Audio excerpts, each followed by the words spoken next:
Translation.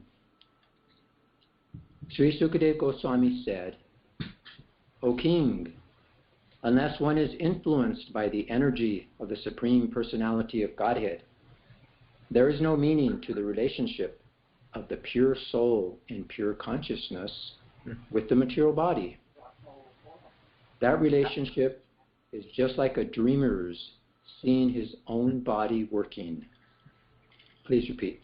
Śrī Śukadeva Gosvāmī said, Śrī Śukadeva Gosvāmī said, O King, O King, unless one is influenced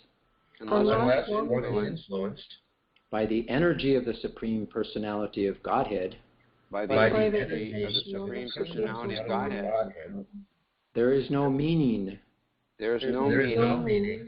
to the relationship of the pure soul of the pure soul in pure consciousness with the material body. That relationship is just like a dreamer's seeing his own body working.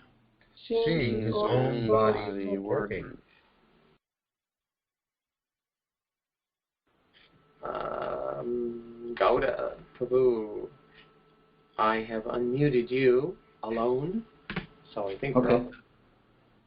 So this is a nice, this is the answer to Sukadeva Goswami, Maharaj Parikshit's question that he asked.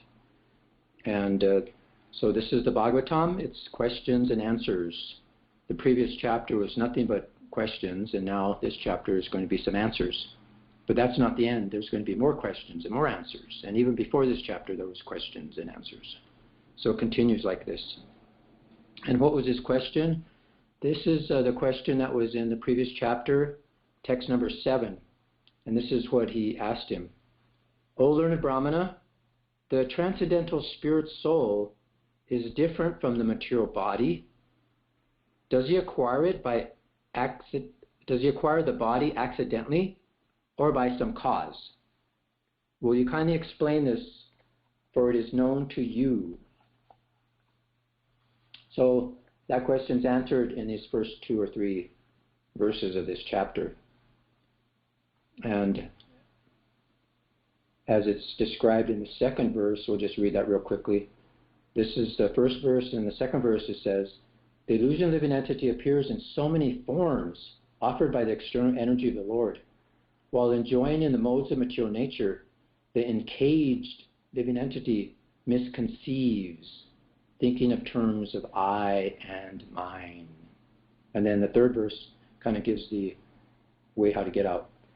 As soon as the living entity becomes situated in his constitutional glory and begins to enjoy the transcendence beyond time and material energy, he at once gives up the 2 misconceptions of life, I and mine, and thus becomes fully manifest as the pure self. So let's go to the purport. So as I mentioned, Srila Prabhupada gave a very nice class on this particular verse in Tokyo, and so what I'll do is I'll read the purport, and then along with that I'll also comment and read some of Srila Prabhupada's lecture based on this particular verse and purport. So it's very nice. It's kind of like an expanded purport. So Maharaj Parikshit's question as to how a living entity began his material life, although he is apart from the material body and mind, is perfectly answered. The spirit soul is distinct from the material conception of his life. But he is absorbed in such a material conception because of being influenced by the energy or the external energy of the Lord, called Atmamaya. This has already been explained in the first canto in connection with Vyasadev's realization of the Supreme Lord and his external energy. So here we have it, the ultimate question, the fall of the jiva question. So it's very important what Maharaj Parikshit is inquiring. And many people, we see they inquire, how is it that the living entity was with Krishna and then he became fallen in this material world? So this question is answered here. Or someone may ask, how is the living entity who was with Krishna became fallen down and now he's contacted with material qualities? How is it that I look this particular way? Why is it do I get diseased? Etc. I remember one time I was seeing a doctor when I was in Colorado, and he was like a natural path doctor. And I said, why do we get sick? I was kind of young that time, and he said, hey, if you knew the answer to that question, then you won't be getting sick. So this is the important question. So if you know how you got sick, if you know how you got here, then it gives you a very good clue how to get out.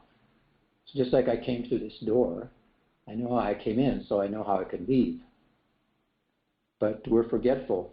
This is Atma Maya, puts us in illusion.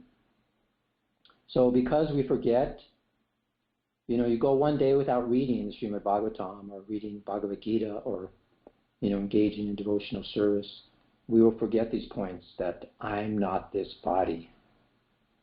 So again and again, even someone asked Prabhupada, why do you repeat the same things over and over in your books? And so Bhagavatam, in his lectures he repeats things, and then the Bhagavatam also repeats things. It's because if we're not reminded every day, we'll forget that we're not the body. So this is actually a very nice question, Maharaj Parikshit. And Prabhupada, in the question, Prabhupada explains that the process of devotional service immediately goes into that is to take shelter and inquire from a spiritual master. Because the mind, it can't figure it out. So the spiritual master is needed. It's not like you can try to figure it out like a scientist or, try to become a Muni and think you, with your brain power, you can figure this out. Actually, no, it's descending knowledge. And there's very nice teachings by Madhvacharya, and he says that the reason, the root cause, is because we are dependent living entities. There's two living entities. There's the independent and the dependent. So because we wanted to become independent, then that's the cause of our sufferings. So some people think, actually there's three things. There's the spirit soul, the Atma, there's matter, and then there's God. So this, you have to understand all these three things in order to understand everything. Some people may think, oh, I only exist because whatever I see is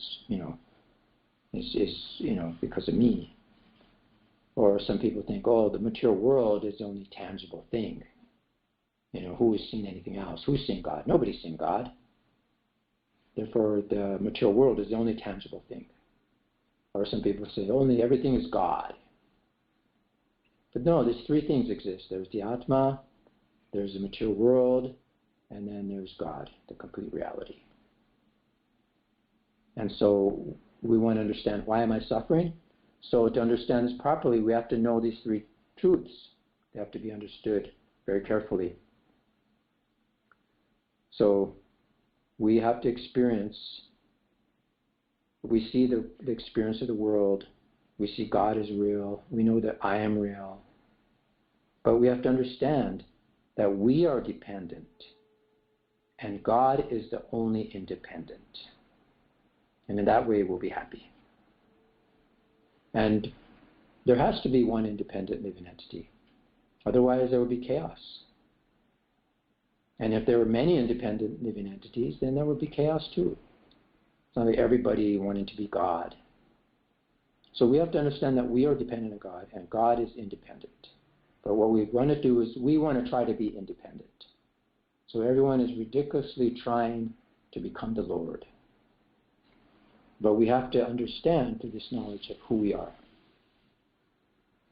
So as Prabhupada mentioned in the beginning of the Bhagavatam, Srila Vyasadeva had a vision. And he saw Krishna, He saw the material energy. He saw the living entities suffering.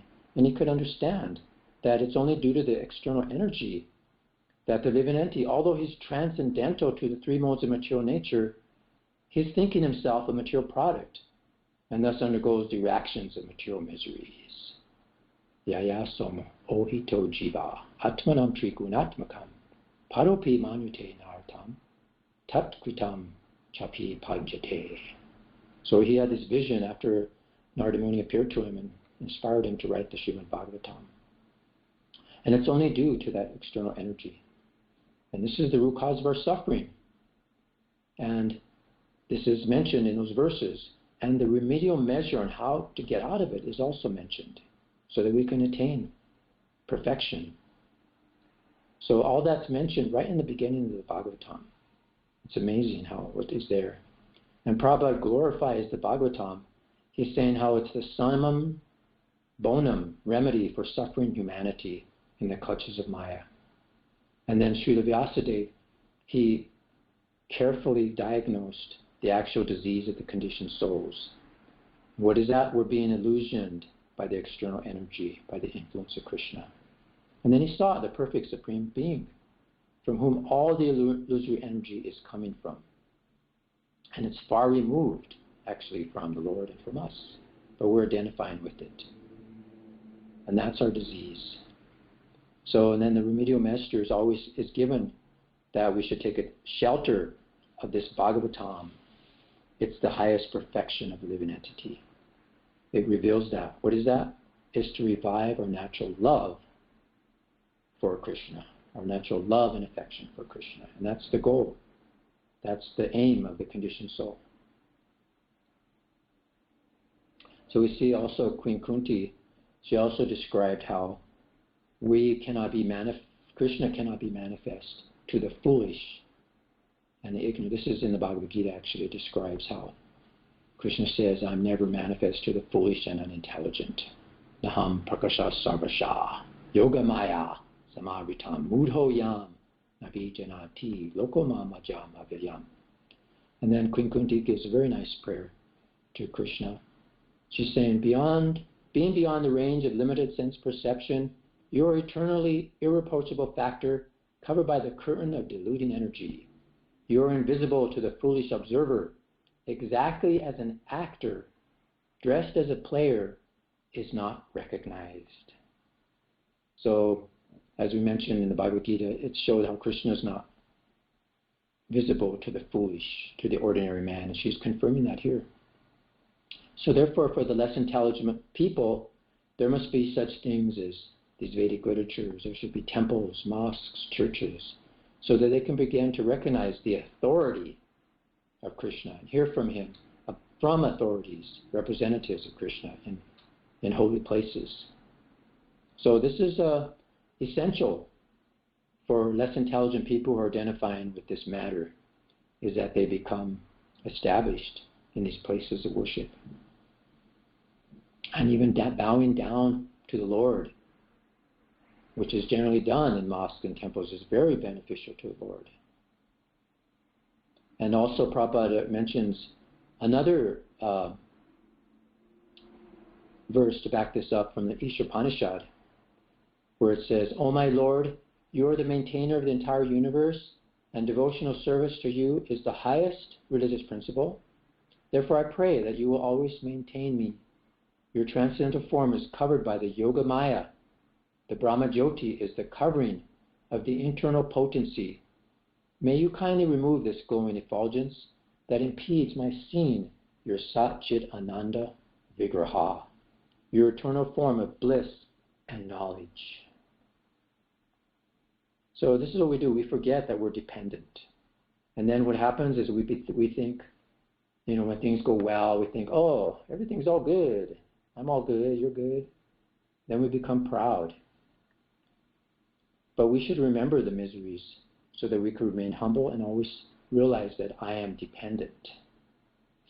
Queen Kunti prayed for impediments so that she can depend on her and not forget him. So this is very important. We are not independent.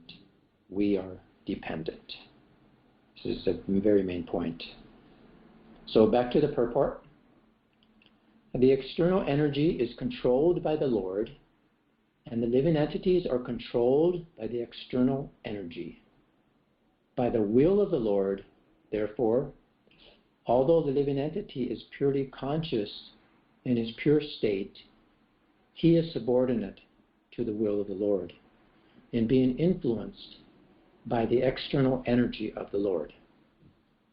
In the Bhagavad Gita 15:15, also the same thing is confirmed.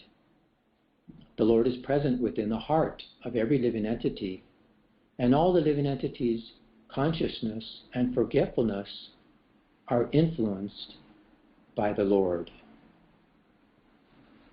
So Prabhupada mentions in his lecture that people may say, why Krishna within the heart gives one type of consciousness to one and another a different type of consciousness? And he says, because I wanted to forget Krishna, so Krishna is giving the consciousness. All right, you can forget me in this way. Prabhupada says that's his kindness. Just like the Mayavadis and the so-called yogis and karmis, they want to forget Krishna, and then Krishna is giving him intelligence. All right, you can forget me like this. That's all. So if you want to again revive your relationship, Krishna will give you the intelligence too. Buddhiyogam dadami tam yena mam upayanti te. I shall give you intelligence. So what is that? Ye yatamam prabhajante. As you want, Krishna will give you facility. So see, it's based on that desire of the living entity. So continuing the purport. Now the next question automatically made will be why the Lord influences the living entity to such consciousness and forgetfulness.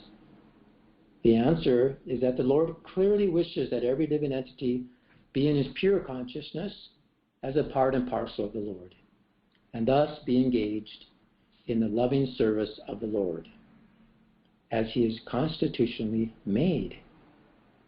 But because the living entity is partially independent also, he may not be willing to serve the Lord, but may try to become as independent as the Lord is. Prabhupada says in his lecture that actually we're not fallen, but we can't be fallen. But we've created a situation that we are. So he says, try to understand. It's a very important point. We have simply created a situation. Actually, he says we haven't created the situation, but Krishna has given us a situation. Because we wanted to imitate Krishna, so Krishna is given an opportunity. All right, imitate. You want to be imitation king in the stage? So feel like this, play like this, do like this, and people will applaud. Oh, a very nice king. Very nice. So that's everyone in the material world. They're playing some part. I want to be prime minister. All right. I want to become very big business magnate. I want to be leader. I want to be philosopher. I want to be a scientist. So all this nonsense, they're trying to play Krishna. And Krishna's giving them the opportunity. All right. But it is all nonsense. Simply dreaming. Just like you're dreaming. Next moment when the dream is gone, everything is finished. No more tiger, no more jungle, no more. Everything is finished.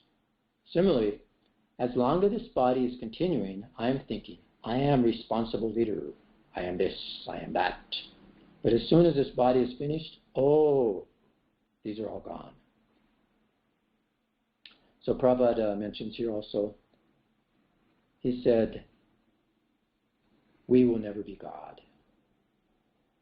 But we see so many persons, they're actually trying to be God. And by the influence of the illusory energy, they're thinking, I am God. I shall become God by pressing my nose like this, doing this. So this is going on. But they'll never be able to. That's not possible. Otherwise, there's no meaning of God. If everyone can become God, then there's no meaning of God. But by influence, just like karmis are saying, I shall become millionaire. I shall become trillionaire. I shall become head of the state. I shall become prime minister. This struggle, this is another struggle. I shall become God. This is another struggle. But it's all illusion. So Krishna gives them an opportunity, some yogic success. Just like in India, there's a rascal. He makes that he can immediately produce some gold. And after people come to him and says, oh, he's God. By producing a little gold, he becomes God. And another yoga, he gives immediately 2 rasgula. So by producing 2 rasgulas, it's just worth 4 annas, he becomes God. You see, this is illusion. These rascals, they do not know that. What is this rasgula? 2 rasgula. I can purchase from the market for 4 annas. So he's becoming God by 4 annas, but they have no sense. Oh, he is God. He can produce rasgula. Rasgula can produce in our kitchen. But they're so rascal. Oh, it's so wonderful, isn't he? So the yogic cities. So Krishna gives him some power, yogic city. He thinks, I have become God. And the flatterers, they also think, oh, you are God. The same dream. And as soon as death comes, everything finished. Your godhood, and everything is finished. Now become doghood. Come to the stage of doghood. Again, another dream. I am dog. First, I'm God. Then next stage, I am dog. So, therefore, Bhaktivinoda Thakur said, Keno Mayar Bose Yacho Bese. Why are you being washed away by the waves of Maya? Just fix up, stand up. Jeev Krishna Das Vishwas. Korle tu ara dukonai. You simply remain fixed on this standpoint that I am eternal servant of Krishna. Then there is no more dream. And if you allow yourself to be washed away, Krishna gives you facility. All right, come on, be washed away. So continuing with the purport. All the non-devotee living entities are desirous of becoming equally as powerful as the Lord, although they're not fit to become so. The living entities are illusioned by the will of the Lord because they wanted to become like him, like a person who thinks of becoming a king without possessing the necessary qualification. When the living entity desires to become the Lord himself, he is put in a condition of dreaming that he is a king. Therefore, the first sinful will of the living entity is to become the Lord. And the consequent will of the Lord is that the living entity forget its factual life and thus dream of the land of utopia where he may become one like the Lord.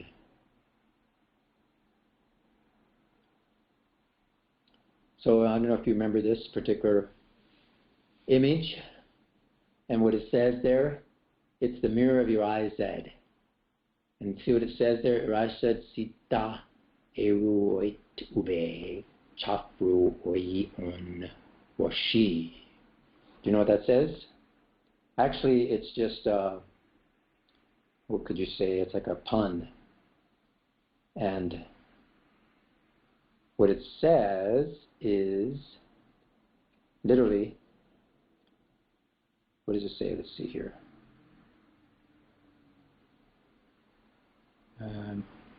Finding exactly. If you just read it backwards, it tells you. So what is it saying? Let me see if I can see exactly.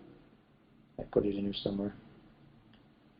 So, yeah, anyway, it says, I show not your face, but your heart's desire. So this is what the mature world is like. It's like a reflection of our desires. We're in the spiritual world, and we're thinking, oh, let me look here. We just take attention from Krishna, because, everybody's absorbing Krishna. He's the, synosure of everything. And everyone's serving Krishna to make him happy, and automatically everybody's happy. But just at a split second, one's thinking, he looks around away from Krishna, and he sees, oh, there's some really nice glaring, effulgent reflective substance there. And he becomes attracted to that. And then he begins to identify with that. So this is what happens. It's like a magical mirror. And this is what was portrayed in this movie of Harry Potter and the Philosopher's Stone. And that's what it does, is it shows you, I show not your face, but your heart's desire. And then when Harry looks in the mirror, what does he see? His deeper desire. He's never seen his parents, so he sees his parents. And his friend Ron, he comes in there and he looks in the mirror. And what does he see? He sees himself as, the head boy in Hogwarts. And, he's getting all these special awards and things. So Harry doesn't understand how it works, but he keeps coming night after night, getting absorbed in this mirror. And then the teacher, Dumbledore, he becomes aware of this and he appears one night and he tells Harry that, you should not go looking for this mirror. It has to be moved. And he clarifies and he tells him that this mirror, it doesn't predict the future or reflect reality, but rather the desire of the viewer. So Harry's learning a lot about desire, and because Harry's kind of humble and he has good desires, he's actually qualified to actually understand more and more mysteries of what he has to do and what he has to perform as a hero. So this magical mirror, it actually forces one to look at himself and face the question, what do you really want? And Harry, who's brought up, with his cousins or whatever, his uncles, and they didn't really care about what he wanted. They just forced him to do stuff. So he became very humble. And he had some noble reflections in the mirror, wanted to see his parents. But the demon of the movie, on the other hand, he was driven by his ego, and all he desired was just to satisfy himself. So this is what the mirror arises that shows, is who you really are. You see, it's a reflection of ourselves that we see in the mirror. And it's defined by what? By what we want, by our desires. And that's what shapes our identities and shapes our because Krishna says, whatever you desire. Okay, you want to come like this? Then Krishna gives you the facility.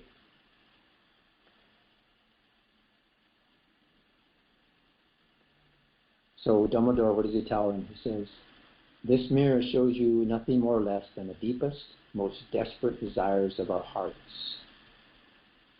But he said, however, this mirror will give us neither knowledge nor truth. Men have wasted away before it, entranced by what they have seen, or been driven mad, not knowing if what it shows is real or even possible. So isn't that interesting? Very nice, deep philosophy we can see when we take the kids to these movies. we saw this. This is some of the things that really hit me and struck me when I saw this movie. That, it doesn't reveal the pure desires of divinity if you're completely covered over. But if you have no desire, then actually it can reveal, it just shows you yourself. Otherwise, it'll show you all these desires that you have, and it won't show you, how to be compassionate. It won't give you understand how to love or how to get along. But it will just show you your desires, and you begin to think that this is actually true. This is me. But then it becomes addictive. So they remove the mirror from Harry, and it says, it's better you don't try to find it anymore.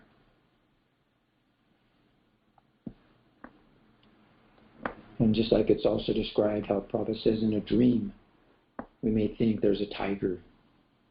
It's either eating us or we may be dancing with the tiger or playing with the tiger.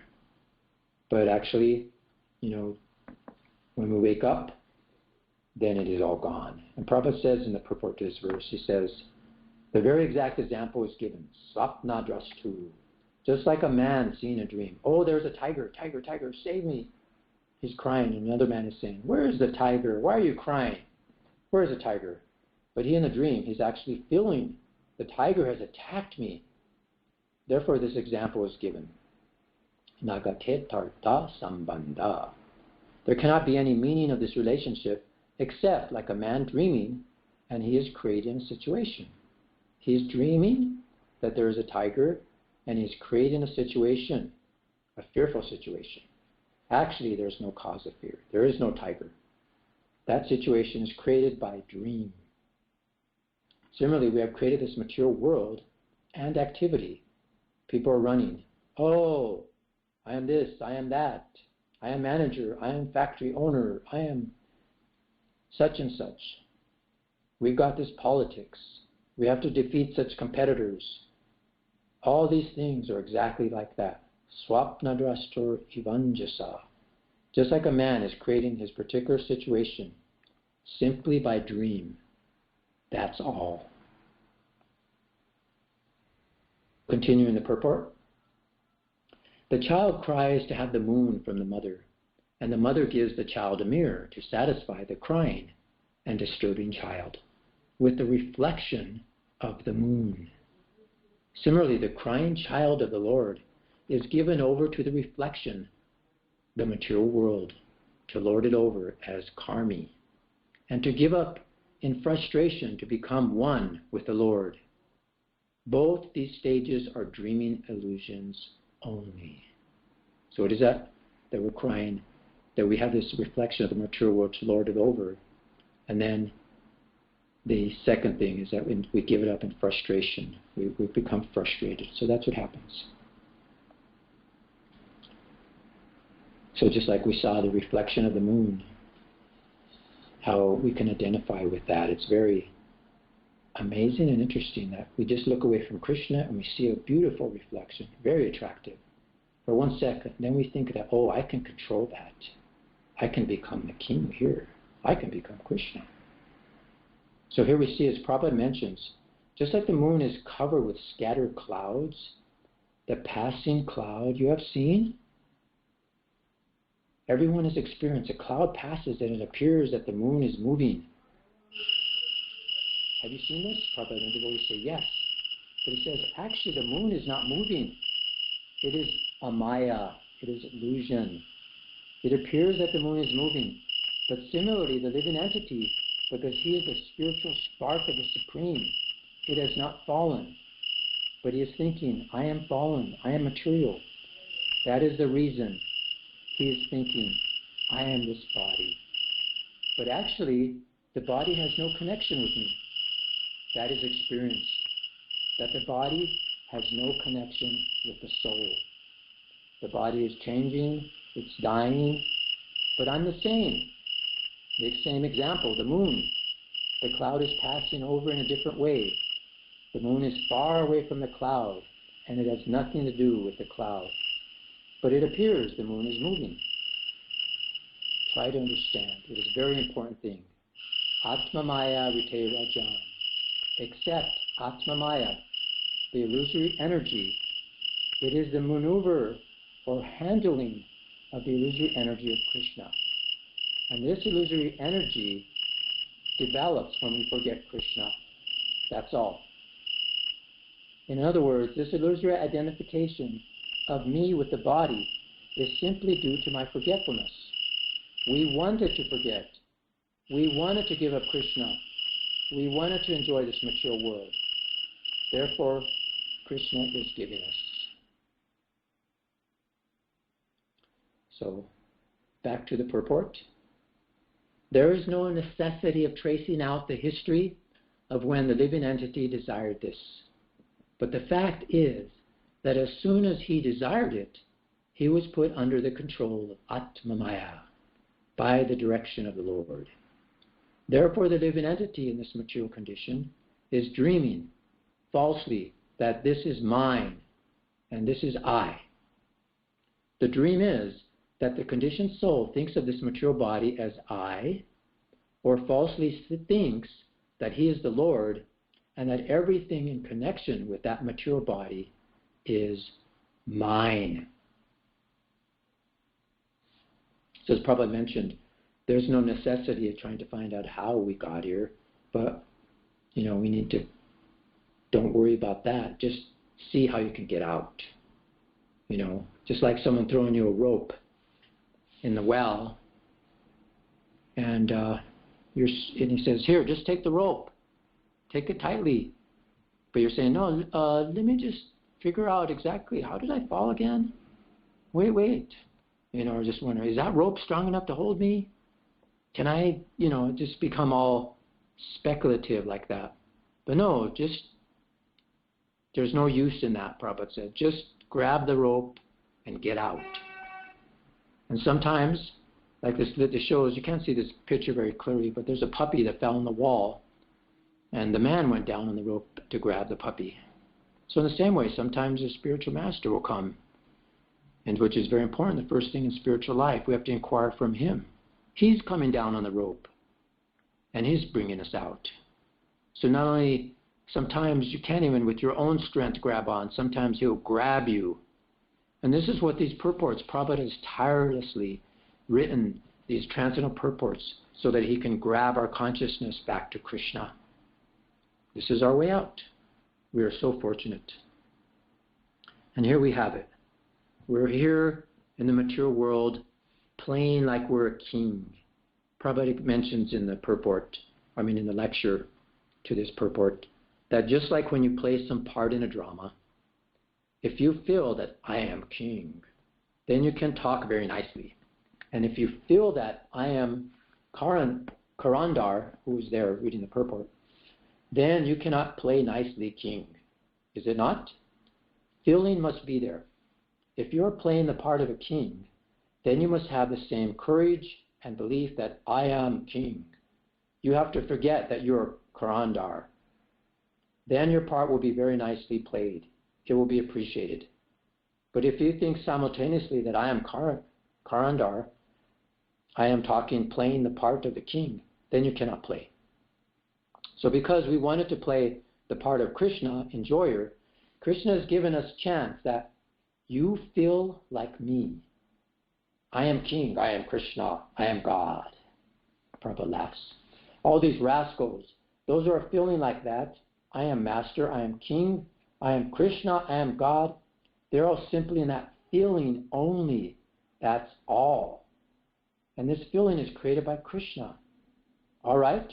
You want to play the part of a king? I shall train you in this way. Just like director means, dramatic director means, he creates a feeling. His direction is nothing but how to feel. And Prabhupada recalls when he was a boy, they played on stage. And he mentions the director. He says, on the stage when we played, it was so perfect that all audience were crying. Actually, we saw they were smearing over their eyes. But the whole thing is artificial. But the effect to the audience became so nice. So similarly, we have nothing to do with this material world. But we have been trained by the illusory energy in such a way that we are thinking, I am Indian, I am American, I am this, I am that, I am Brahmana, I am Sudra, I have to do this, I have got so much duty. All these illusions, simply thinking, we have nothing to do with this, all this nonsense. Prabhupada says, simply think. Then the next sentence, we have nothing to do with all this nonsense, but still, we are taking it very seriously. I have to do like this, I have to do like that, I am this, I am that, that's all. That is explained. Atmamayam rite rajan. Accept the influence, that Atmamaya, the illusory energy of Krishna. So this is what happened. We forgot that we are dependent. And then we think, oh, everything's well and good. Then pride comes. And then as we mentioned with Queen Kunti, we have to remember the miseries that are there. She wanted those miseries to come, those impediments to come, so that she can always depend on Krishna and not think, I am independent. Become proud. Like a great kings throughout history, they've become proud. Everything is perfect. It's going on by my arrangement. I can't even, have my own, I can't even force my own unhappiness. Everything is arranging perfectly. So what happens? When things are like that, be careful, because then it's short. It comes and goes like the waves. And many of these kings were killed very horribly, taken over by their things. I'm giving a class on Skype. Yeah, so we'll go on to the purport. Thus only this conception of I and mine persist life after life. This continues life after life. As long as the living entity is not purely conscious of his identity as a subordinate part and parcel of the Lord. In his pure consciousness, however, there is no such misconceived dream.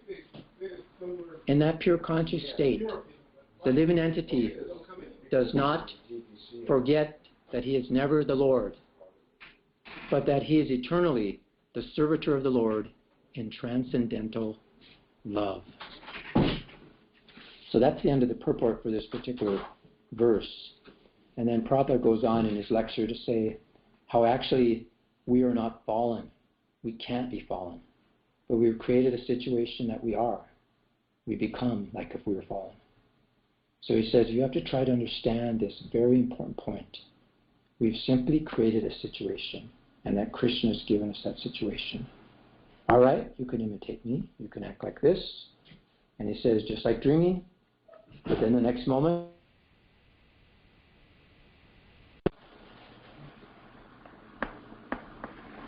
Prabhupada also mentions how the living entity is serving the Lord, in the spiritual world. But then for a split second, as we mentioned, he wants to experience something else. Instead of experiencing something for Krishna's pleasure, the living entity looks around and he sees this beautiful reflection. And then he seems that actually I can control this, and he imagines himself as being the Lord. It's a very glistening, attractive reflection, and he thinks that he could be happy. So all it is a dream. Just like in the third canto, Maitreya is explaining to Vidura that these sufferings in the material world are actually not real. And it's like the head cut off in a dream. See, so we're suffering in this age, in this material world, is just an imagination.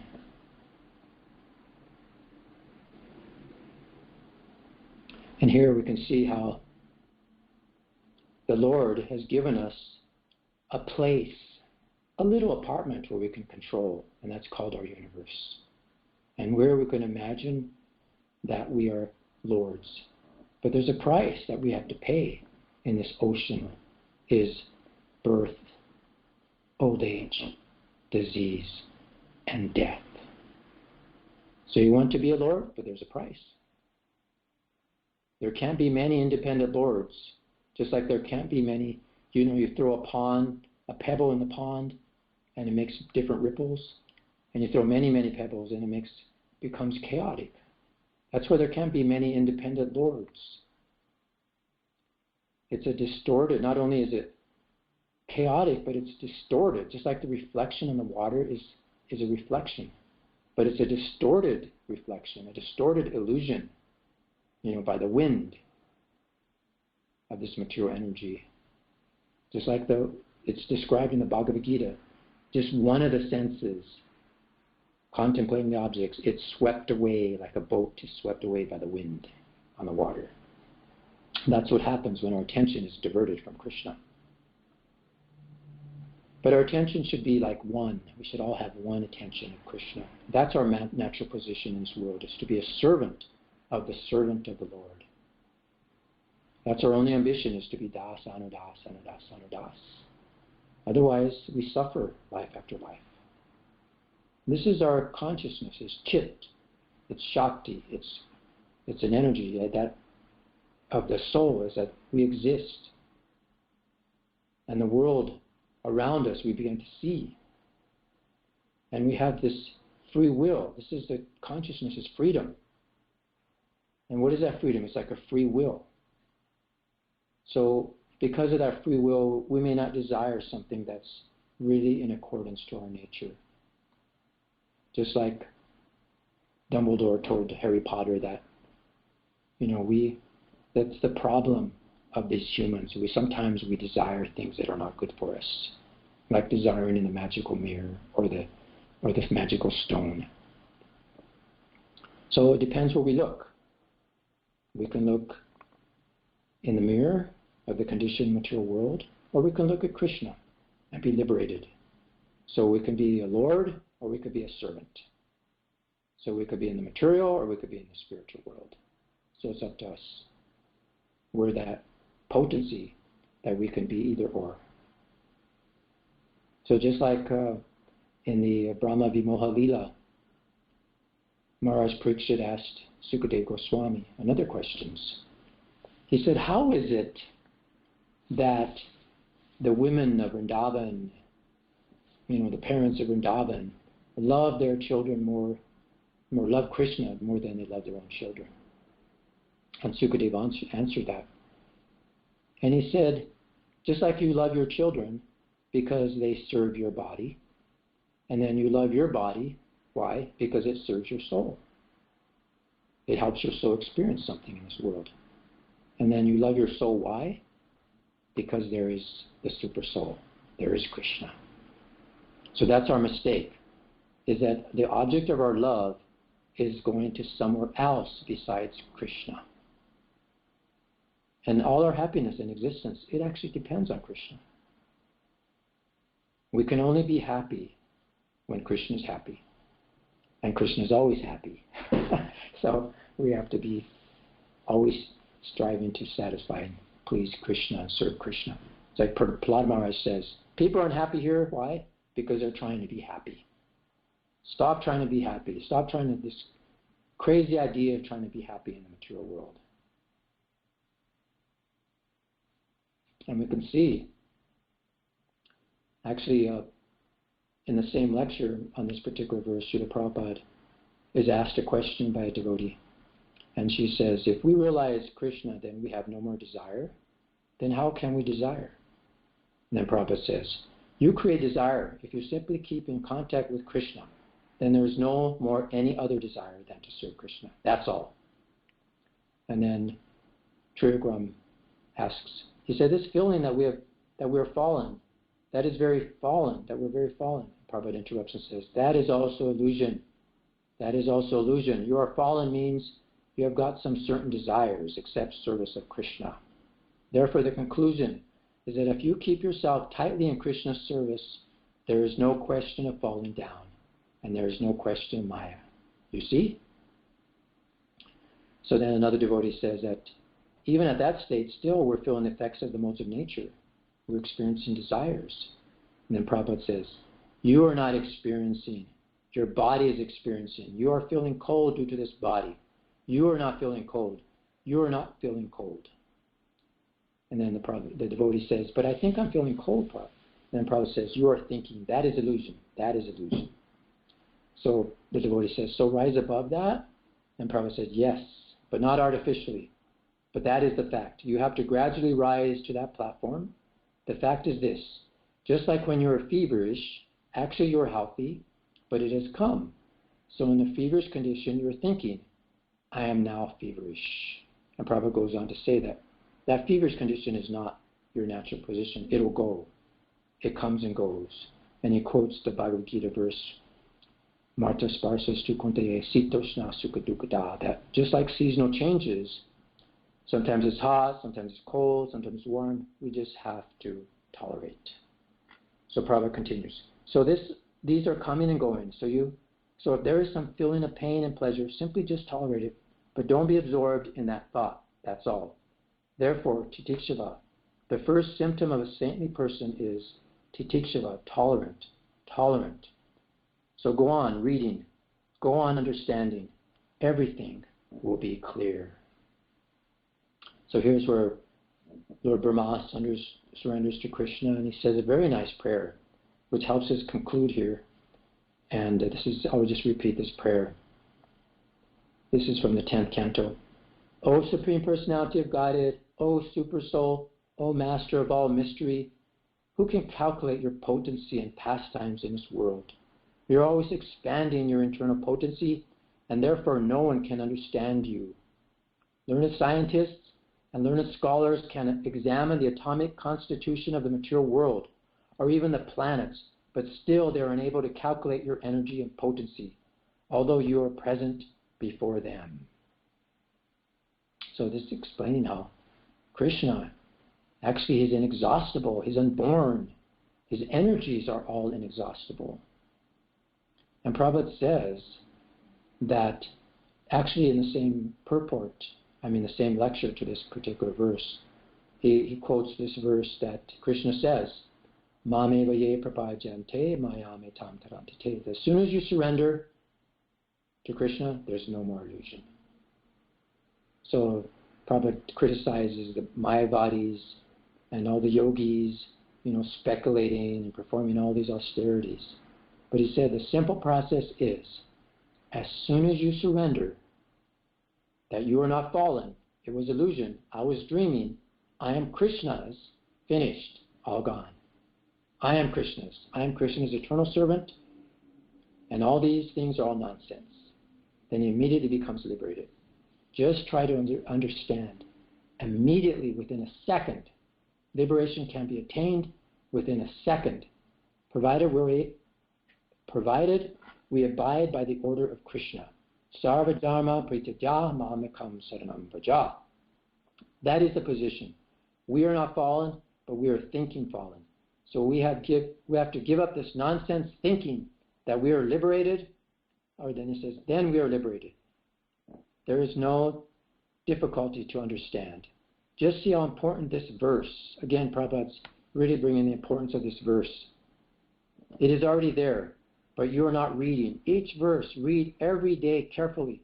Try to assimilate, understand, and you will get more profit. Every day, 100 yards forward. 100 yards forward. Yes, they are so important verses. How nicely composed by Vyasadeva. In 2 lines, the whole thing is explained. That is called Shastra. In 2 lines. Isn't that amazing? Okay, I guess we should open up for discussion. Sorry, I went over time a little bit. But if there's any comments or questions or realizations.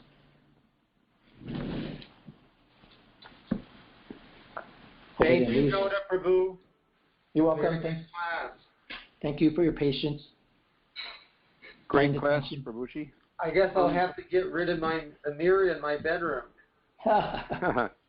Be careful. It reveals the innermost desires of your heart. Gaudaji, you mentioned that I guess you were quoting Prabhupada and you were elaborating on it, that we could actually become free from illusion in a second. Yes. If we surrender to Krishna. But practically, realistically, it seems like it's more of a gradual process, though we understand, at least theoretically, if we were to surrender, but due to so much conditioning, practically it doesn't seem like that's going to happen. Yeah, that's a great question, Prabhu. That reminded me, there's a lecture given by Rompad Swami, and he was given like a course for beginners to see who, because they said some beginners are going to be coming, and so anybody that showed up were kids. So he gave like a preliminary, introduction to Krishna consciousness and how simple it is that you surrender to Krishna and everything like that, like Prabhupada says, in 1 second. But he says, why it seems so easy, but why is it that it's not happening? The reality is not there. Look how many devotees there are. So many years we're struggling in Krishna consciousness, but what's wrong? What's going on with this? So all the kids are answering questions, and this one little girl puts up her hand and she says, the spirit is willing, but the senses, they want to enjoy. And then another little boy answered his hand and said, because Krishna is a controller, but the mind, wants to be independent. And these are 2 little kids, like grade school kids are answering these questions. And that's it. That's the reason to your question, the answer. Prabhupada one time said, someone asked Prabhupada the question, why is Maya so strong? I said, because it's famous question, a famous answer. He said, because your purpose is so weak. Yeah.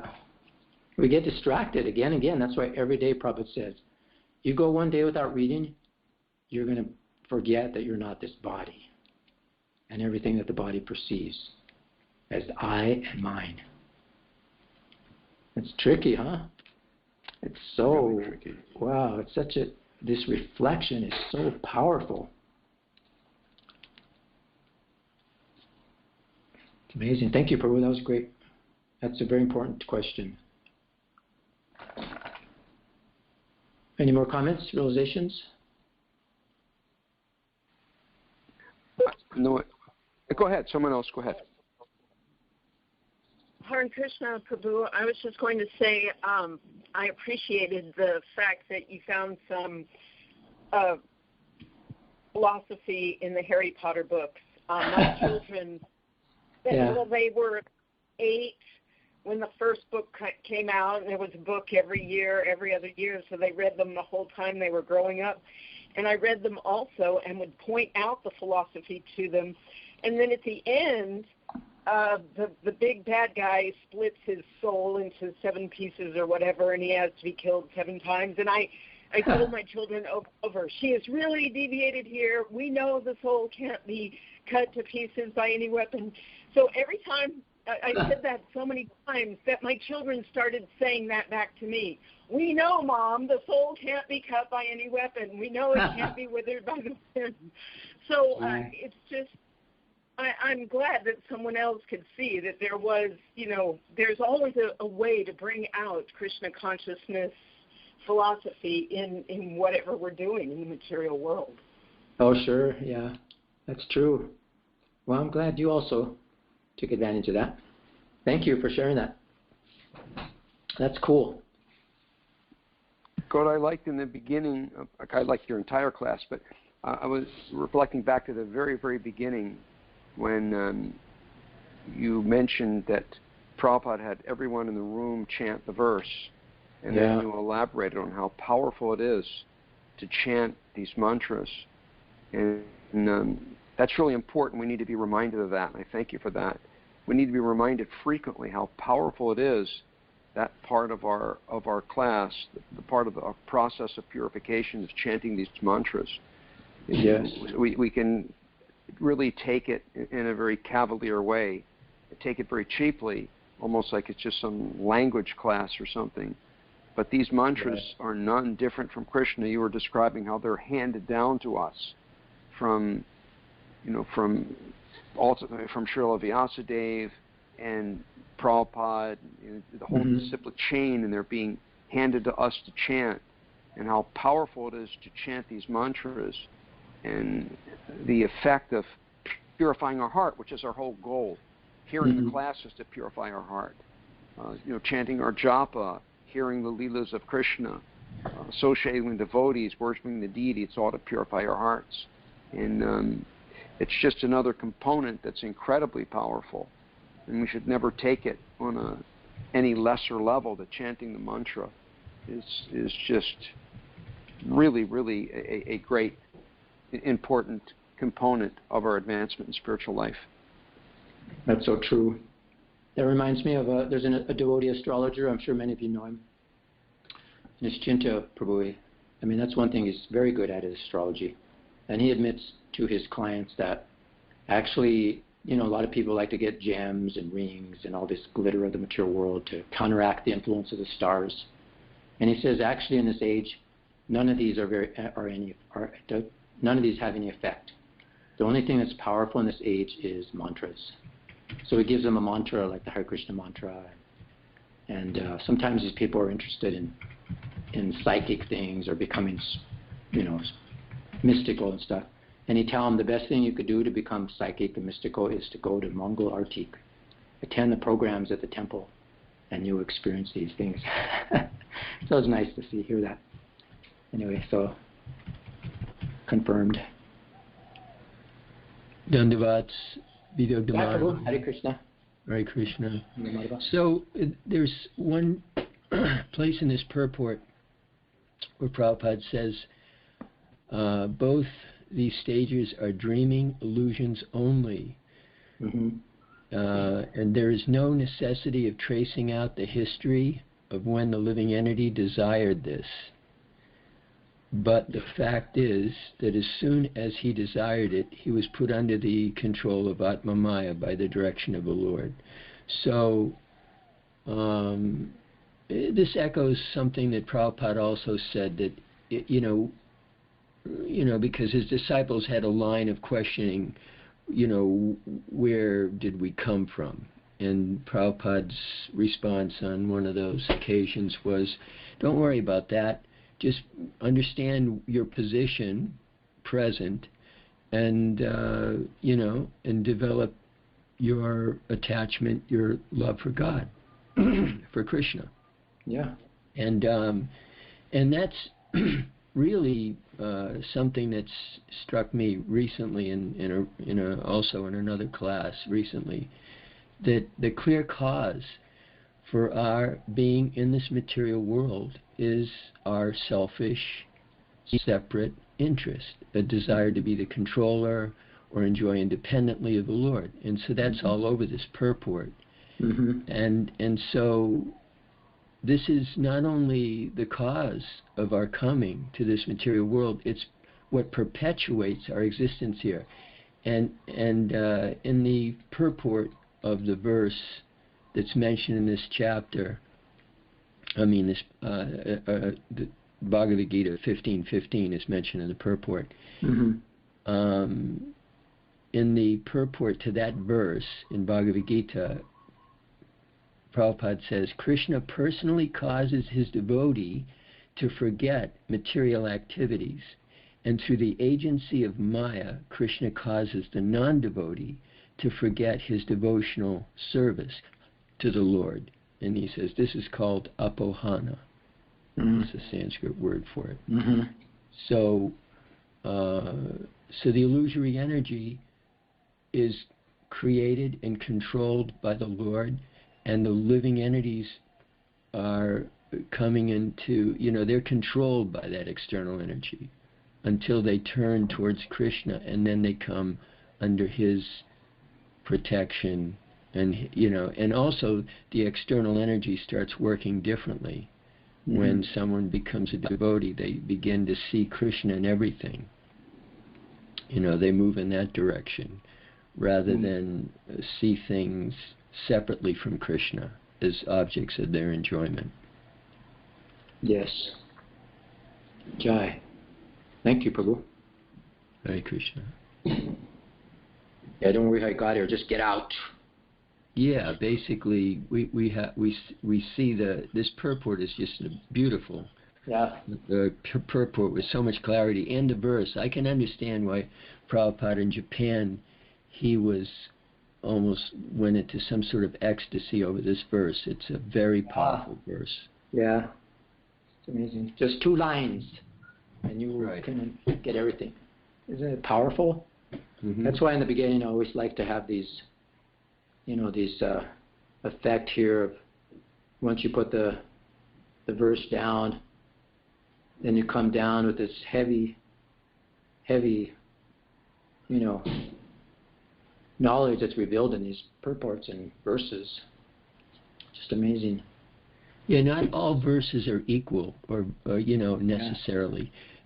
Some of them are, they stand out for some reason, and then there's some very, of course, at different stages, different verses may become, they may light up for a person according to their consciousness, their stage that they're at. But this verse is very powerful. Yeah, it's like packed, like there's seed verses or these special verses, like, the 4 verses of the Bhagavatam. They're just packed. Everything's like packed within those verses, the whole Bhagavatam. It's amazing. You could just spend months on one verse.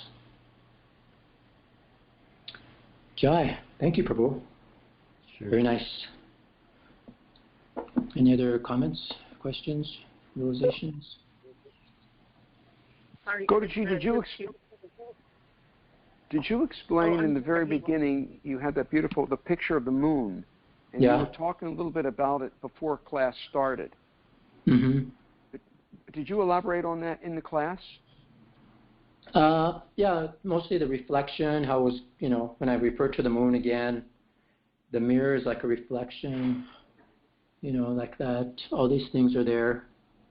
We talked about the moon, when it was gliding across the sky. Probably use that example of how when the moon goes, it looks like the moon's moving.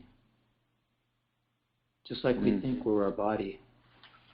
But it's actually not moving. The moon has nothing to do with the clouds or anything. It's fixed. So, yeah, kind of like that reflection. The moon also example is given in the purport that the child cries to have the moon from the mother. Right. And the mother gives the child a mirror to satisfy the crying, and disturbing. So she gives the child a reflection, and then the Lord is giving us a reflection so that we can try to lord it over. So it's like that. It's like the mother giving the child, the disturbing child, something to play with. He's having a tantrum. I want this now. Sometimes you can't give them it, but you could give them an illusion that they have it, like the mirror. The mirror, just give him the moon. It's like the same way. How can you become God? It's like, how can you hold the moon in your hand? It's like ridiculous. But even Mother Jasoda, there's a pastime where Krishna is pointing at the moon, and then they made pots of water, and the moon would reflect in the water. Oh yeah. It brings that's interesting. You can touch the water, and then it the reflection. That's cool. Yeah, I forgot about that one. That's nice. Yeah, that would be a nice image. Jai Prabhus, thank you for your amazing input. Thank you for the wonderful class. Yeah. 20 after, I guess, so we can continue for another 3 hours. No, actually, we should stop. That's okay. No, I'm just kidding. Okay. Jai, thank you, Prabhu. I'll go to Srimad Bhagavatam. I'll go to your kind attention. Thank you. Wonderful class. Thank you so much. Wonderful. Thank you, Gaudacandra. Thank you, Prabhu. Haribol. Haribol. Hi,